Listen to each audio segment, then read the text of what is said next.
A road of stone, a bridge of time. Long ago, under a sky vast and indifferent, a man heaves a block of granite onto his back.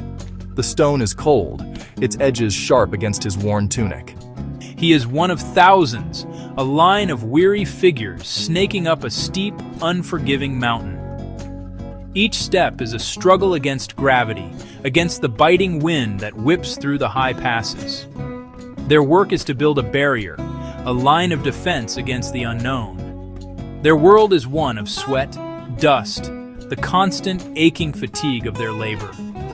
This road of stone is their reality, a testament to their hardship, built one heavy footstep at a time. It is a place of duty and despair, of hope for a safer world they may never see. Today, on this very same path, the air is filled with different sounds. The gentle click of cameras, the murmur of voices speaking languages from every corner of the globe, the light footsteps of people in comfortable shoes. Section 2, The Seeds of a Colossus, Early Walls and Many Dynasties. The story of the Great Wall does not begin with a single grand design. It starts much smaller, much earlier, like scattered seeds planted across the vast northern plains of China. Over 2,000 years ago, long before China was a unified empire, the land was divided into several warring states. Each state, each king, faced a common threat. Nomadic horsemen from the north who could ride in, raid villages, and vanish as quickly as they appeared. To protect their farmlands, these early rulers began to build defensive barriers. Not a great wall yet, but a patchwork of shorter fortifications. These first walls were practical, built with materials at hand. Builders pounded layers of soil, gravel, and sometimes straw between wooden frames. This rammed earth method created durable blocks for high, thick barriers. States like Qin, Zhao, and Yan each built their own northern walls. Disconnected yet precedent-setting, walls as answers to northern incursions. Then the first emperor, Qin Shi Huang, envisioned unified defense around 221 BC. He connected and fortified existing walls as a cohesive shield, a clear border and obstacle to the Xiongnu to the north. The image of the Great Wall that lives in our minds today, the majestic gray dragon of brick and stone, snaking over steep ridges, is largely the creation of one dynasty, the Ming. From the 14th to 17th centuries, Ming emperors faced renewed northern threats. Passive defense was not enough. They created a comprehensive fortification, an ambitious project lasting over 200 years. They did not merely repair, they radically upgraded. Kiln-fired bricks, carefully cut stone blocks, taller, thicker, with crenellated battlements and wide walkways. Soldiers could move quickly, transport supplies, and fire on attackers from relative safety. The Ming Wall was an active military installation. Construction required vast quarries, kilns, and supply networks. They mixed lime and sand with a secret ingredient, sticky rice, creating an incredibly strong, durable bond. Section 4, Earth, Stone, and Human Hands, the materials of the wall. The Great Wall is a lesson in resourcefulness. Use what you have. No vast shipping networks or heavy machinery moved materials across thousands of miles. Builders relied on the local landscape as the wall crossed deserts, plains, and mountains. Its very substance changed along the route. It is a mosaic of materials, each tied to its place, a structure that grew from the earth it guarded. In the arid West, where trees and stone were scarce, builders turned to desert materials, sand, pebbles, reeds, tamarisk, compacted into rammed earth sections adapted to the environment.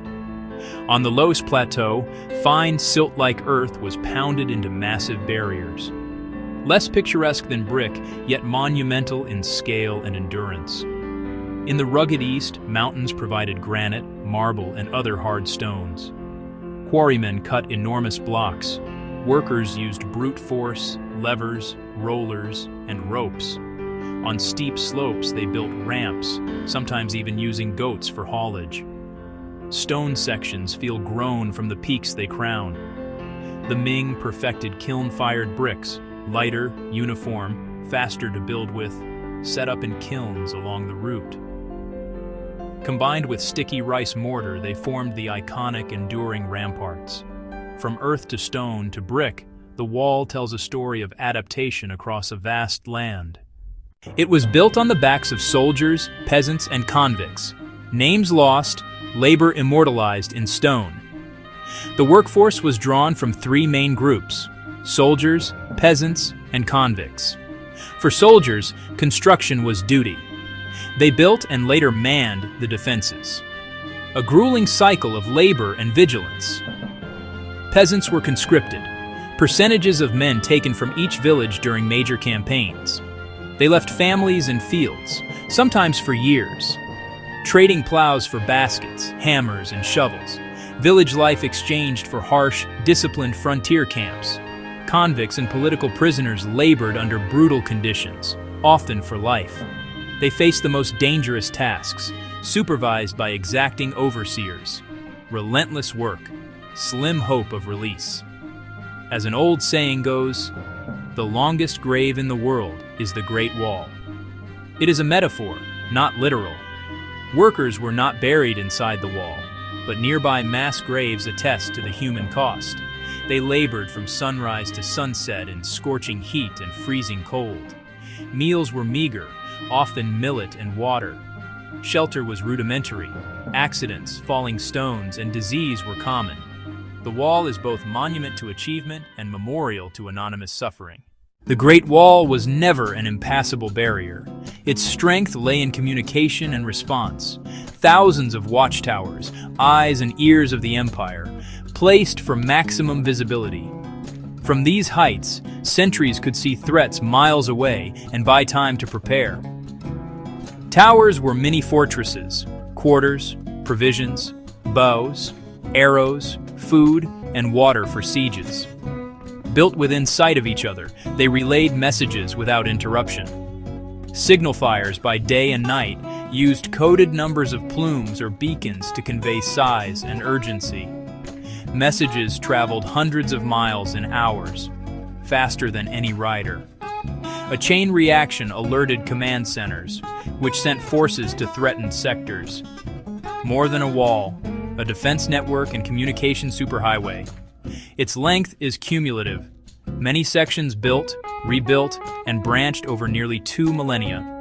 A comprehensive survey measured a total of about 21,196 kilometers, 13,171 miles, more than half Earth's circumference. First fragments appeared by the 7th century BC. Qin unified walls. Han pushed west. Ming reached the zenith. A famous myth claims the wall is visible from the moon. In truth, it is long but relatively thin, barely perceptible from low orbit, invisible from the moon. Not one continuous structure, but a network of walls, fortresses, and towers in stone, brick, and earth. The legend of Ming Jiangnu, though a tale, speaks to the suffering behind the stones. The wall stands as a quiet reminder of human endeavor, of things built to outlast their makers. It asks us to weigh the price of security and the meaning of endurance. What was born of fear is now a symbol of connection, pride, and global fascination. Today, the wall no longer serves a military purpose. Its meaning has transformed. It has evolved from division and defense into unity and perseverance, recognized as a UNESCO treasure. Millions walk its length as pilgrims of history. Its stones carry the echoes of anonymous labor, sweat, tears, and lives. To walk here is to walk with their ghosts and honor their sacrifice. Standing here on October 12, 2025, we face a landscape changed and unchanged. Some things have transformed, others endure. The wall connects generations, continuity of human experience. It links ancient past to present you can touch. More than a wall, a classroom, a memorial, a masterpiece of landscape art. The contrast between then and now is a chasm and a bridge. This is the story of the Great Wall of China, a structure more than a wall, a bridge across time, telling who we were and who we have become.